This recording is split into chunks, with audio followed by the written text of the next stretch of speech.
First of all, I want to congratulate both of you for doing this, and thank you for doing this research.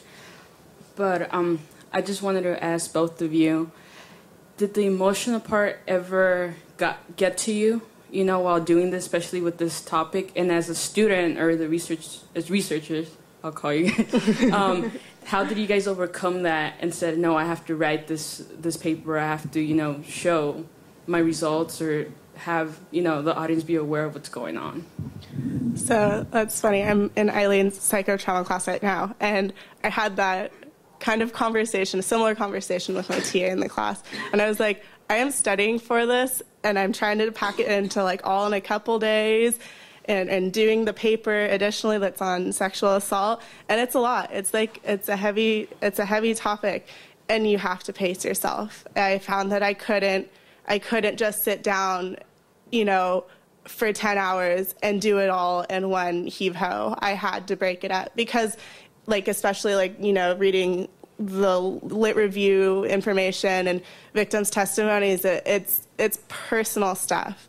And I have had, you know, close family and friends who have had to deal with that. And so that aspect of it was kind of difficult to juggle too at times.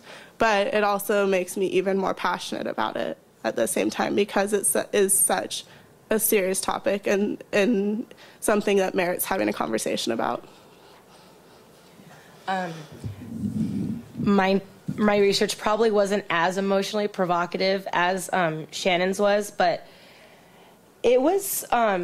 It definitely provoked some strong emotions and thoughts within me. It made me realize that everything I did and thought was sexist, and how easy it is to accept these ideologies without even realizing that you're doing it.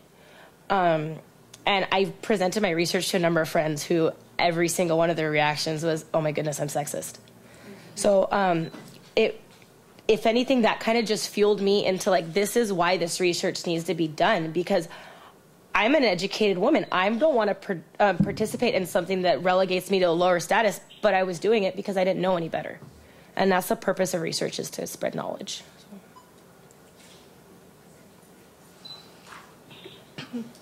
Hi.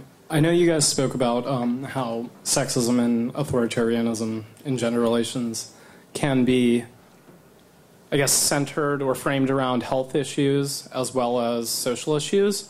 But I wanted to know what your guys' opinion was, or at least your, I guess, your thoughts on how these two issues can be fought politically. I know in my research, the government I was studying mandated that the new government had to maintain a 40% minimum of women representation within the government, as well as drafting new laws that were much stricter penalties on sexual acts, such as forced communal labor and really, really harsh like financial payments that people had to pay, as compared with before, where laws just kind of were seemed to not really serve their purpose and victims were still being victimized.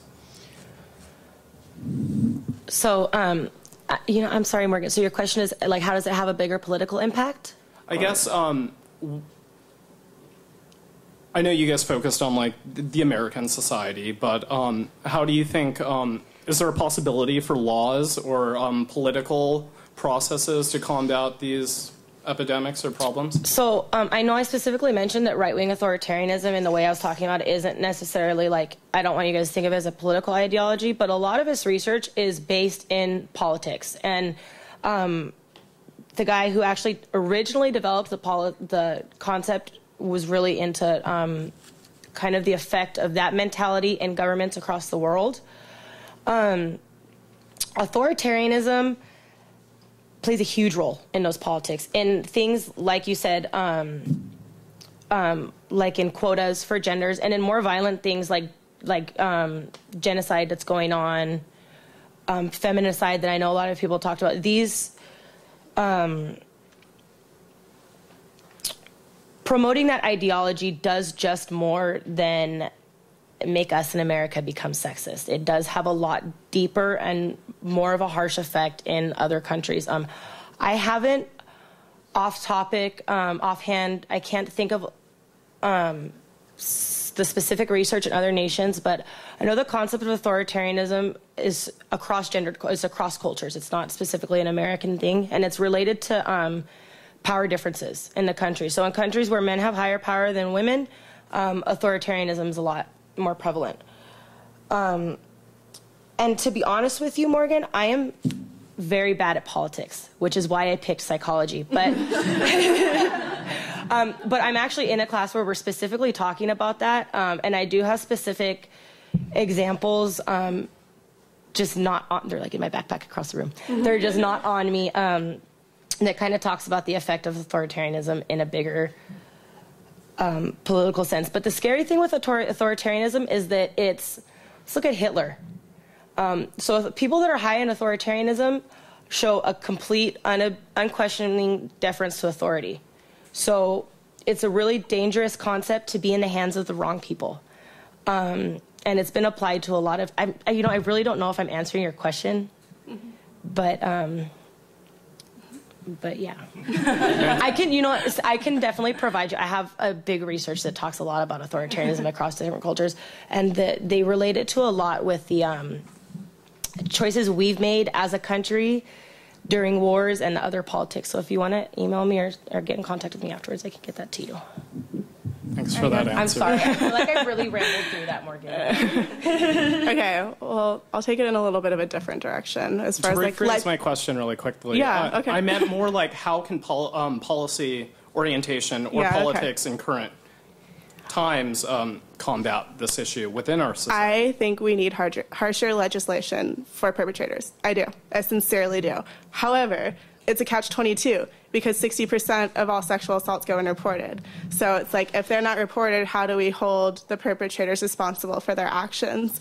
And so that's where like the social aspect comes into it, and where we need to make it a more welcome space for people to come and report their experiences and say, this has happened to me, and now I want to see, the retributive justice for it. I want, this person to be held accountable for what they did to me, and then in that, legislation needs to be harsher so that these people don't slip through the cracks as easily as they often do.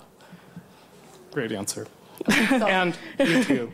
So I just want to go back. Okay, so now that I fully understand it. So I think the thing with Shannon is policy is probably a lot more important. The thing that's so scary with mine is we have policy that prevents this discrimination against women, and it's still happening.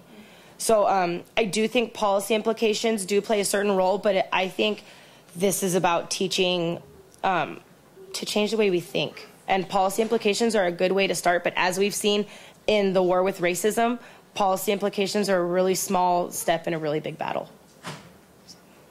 That's equally a great answer. Thank you. Thank you. Okay, we're going to take a short break before the next panel, which starts at 1:40.